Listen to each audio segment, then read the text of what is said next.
ഓം സദാശിവസമാരംഭ ശങ്കരാചാര്യമധ്യമാം അസ്മദാചാര്യപര്യന്ത വന്ദേ ഗുരുപരമ്പര.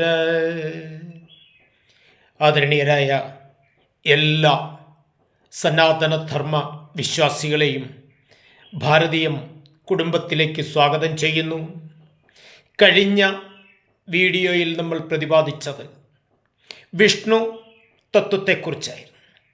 ഞാൻ പറഞ്ഞു, പ്രപഞ്ചപുരുഷനായ ഈ പ്രപഞ്ചം മുഴുവൻ നിറഞ്ഞിരിക്കുന്ന ആ പരമചൈതന്യം, ആ ചൈതന്യത്തെ സാധാരണക്കാർക്ക് ഉള്ളിൽ പ്രതിഷ്ഠിച്ച് ധ്യാനിക്കാൻ ബുദ്ധിമുട്ടായതുകൊണ്ട് പൂർവസൂരികളായ നമ്മുടെ ആചാര്യന്മാർ ആ വിഷ്ണുവിന് ഒരു രൂപം കാട്ടിത്തന്നു.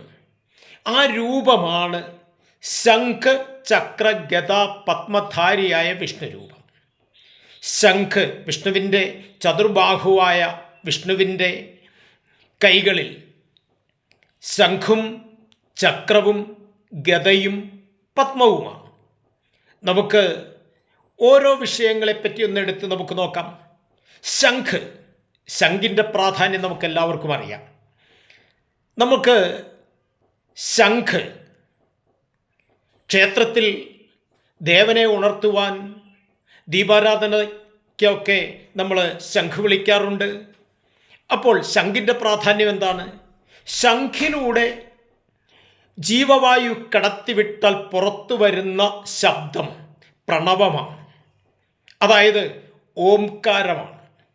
അപ്പോൾ ശംഖ് പ്രണവത്തിൻ്റെ പ്രതീകം കൂടിയാണ്.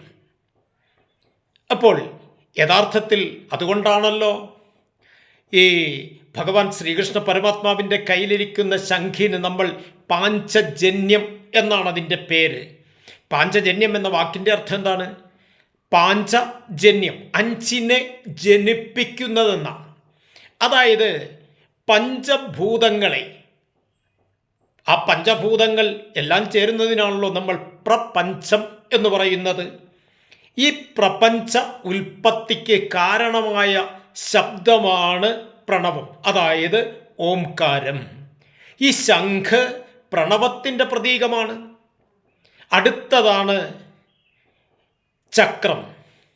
ഭഗവാന്റെ കയ്യിലിരിക്കുന്ന ആ ചക്രത്തിനൊരു പേരുണ്ട്, സുദർശനം. ആ വാക്കിൻ്റെ അർത്ഥം എന്താണ്? സുദർശനം, നല്ല കാഴ്ചപ്പാടെന്നാണ്. നമ്മുടെയൊക്കെ ജീവിതത്തിൽ വേണ്ടതും അവശ്യം വേണ്ടതും എന്താണ്? നല്ല കാഴ്ചപ്പാട് തന്നെയാണ്. അങ്ങനെ സുദർശനം. മൂന്നാമത്തേതാണ് ഗദ. അത് ഭാഗവതത്തിൽ പറയുന്നത് പ്രാണതത്വമാം ഗദ എന്നാണ്.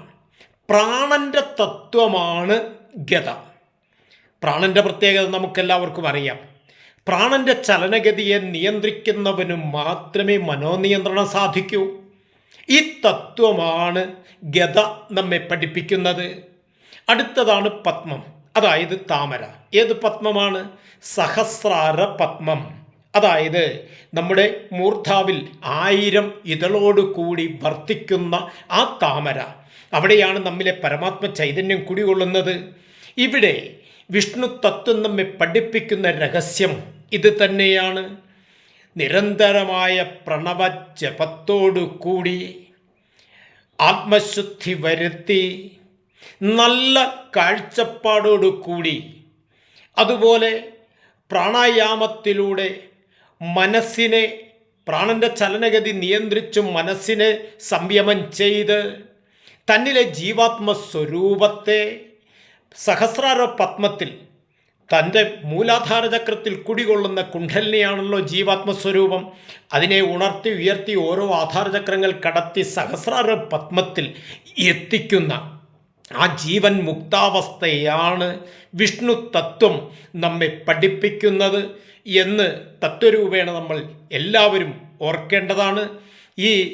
ഇത് മഹത്തായ ഈ കാര്യങ്ങൾ നമ്മൾ എല്ലാവരിലും എത്തിക്കണം. കേവലം വിശ്വാസം മാത്രമല്ല, ഹൈന്ദവാചാരങ്ങൾക്ക് അനുഷ്ഠാനങ്ങൾക്ക് പിന്നിലുള്ളത് ഇത്തരത്തിലുള്ള തത്വരഹസ്യം കൂടിയാണ് എന്ന ആ ശാശ്വത സത്യം നമ്മൾ തിരിച്ചറിയണം.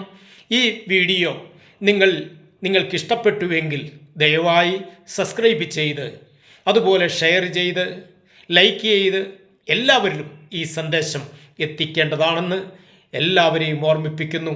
നമസ്തേ.